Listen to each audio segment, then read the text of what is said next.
இன்றைக்கி ரொம்பவும் சூப்பரான ஒரு வெரைட்டி ரைஸ் தாங்க செய்ய போகிறேன். சீக்கிரமாக செய்யக்கூடிய இந்த வெரைட்டி ரைஸ் எப்படி செய்யணும்னு பார்க்கலாம். நம்ம சேனலை புதுசாக சப்ஸ்கிரைப் பண்ணுங்க. வாங்க வீடியோக்குள்ளே போகலாம்.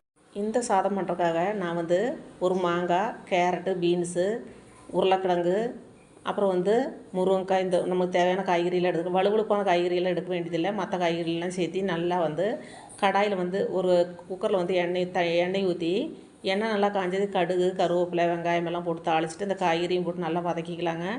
நல்லா வதங்கினதையும் நம்ம நார்மலாக சாப்பாட்டுக்கு எவ்வளோ தண்ணி ஊற்றுமோ அந்த அளவுக்கு தண்ணி ஊற்றிக்கலாம்.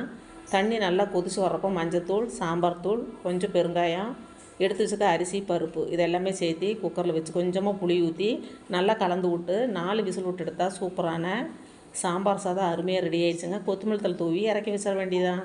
இப்போ அதுக்கு சைட் டிஷ்ஷாக நம்ம அப்பளம், அப்புறம் ஊறுகாய் என்ன வேணாலும் நம்ம சைட் டிஷ்ஷை வச்சு சாப்பிட்டுக்கலாம். ரொம்பவும் சூப்பராக இருக்கும். நீங்களும் ட்ரை பண்ணி பாருங்கள். நன்றி, வணக்கம்.